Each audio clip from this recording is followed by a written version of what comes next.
newly redrawn 47th Congressional District is now without an incumbent and has become a battleground campaign between Democratic State Senator Alan Lowenthal and Republican City Councilman from Long Beach, Gary DeLong. We had invited Senator Lowenthal to debate Councilman DeLong on PBS SoCal, but the Lowenthal campaign had never responded to our numerous requests to schedule a debate. Instead, and we also have, and welcome, Councilman DeLong to join us and talk about the race without the challenger, right? Well, there's a reason he didn't respond. And why is that, sir? Well, he's lost every debate so far. I win, he loses, so he's a smart enough guy not to do that. And plus, I've had such a warm reception in Orange County, and he hasn't. So I'm delighted to be here. Thank you for the invitation. We're glad to have you. And talking about having a warm reception in Orange County, that's no accident.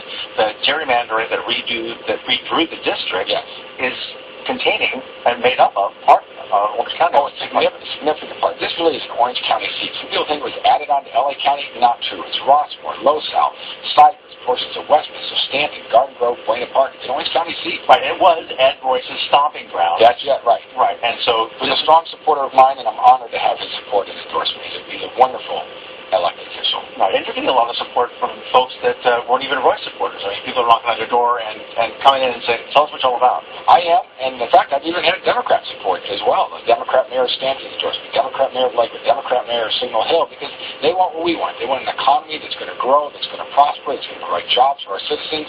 We want the same thing, and they think that I'm the person that can get them there, not my opponent. Well, you kind of have the inside scoop, too. I mean, being a member of the city council, it's kind of...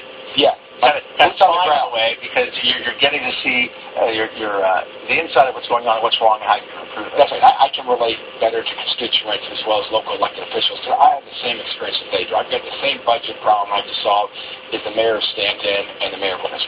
We have the same challenges.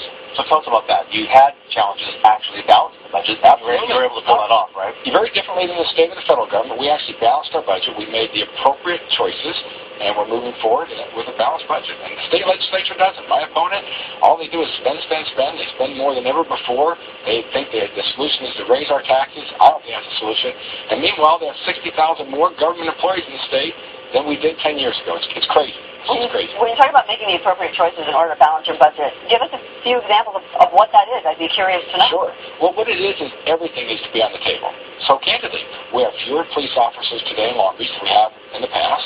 But we had a 40-year record crime low last year. We're using more technology, less expensive labor. Fire department, we're streamlining services. We're figuring out a better model of how to deliver services to our residents. Libraries, parks and rec, public works, everything. We're looking forward, not backwards. Well, tell us how that works exactly as far as I know you mentioned the state a second ago, but federally, you're also trying to make sure. Right. Same thing, right? More zeros. Right. But the same thing. The cost of the federal government has doubled in the last 10 years. Imagine that in your personal life. If you doubled your expenses and you didn't have any revenue growth. So we need to cut the cost of the federal government. But everybody's feeling that impact. There's the lack of jobs in the area. Yes. You read every day, and people are frustrated, and they're looking for other alternatives. And how does your plan help out meet their dreams and goals? You have to do both. You got to cut costs to just double, but you're not going to be able to cut all your way there. You got to grow revenues. Now, for me, I don't equate growing revenue with increasing taxes. To me, growing revenue is getting our economy going again, and that's why someone like myself that has over 30 years in the private sector, 25 years, the last 25 as a local small business owner, I understand how to create jobs. I understand the frustrations that people have in those small businesses of growing and prospering. I know how to work with those folks to move forward. My opponent's a career politician. He's never been on the ground. But those small businesses moving forward, a lot of that has to do with getting rid of regulation. Absolutely. Yes, that's the number one issue. I interviewed 100 businesses in 100 days in the primary, and the most recurring theme is the one you just said. It's regulation. They're over-regulated, they're overfeed, they're overtaxed. We need to change that. And that's why you have people leaving the district in the first place. And the state. When's the election coming up? It's 40 days away? It is. It's very close. 41 days, November 6th. All right, we'll be there. Gary, thank you. Thanks very much. Thank you. Good luck to you. Congratulations, and we'll see if we can hear from your opponent anytime soon. Okay? So far,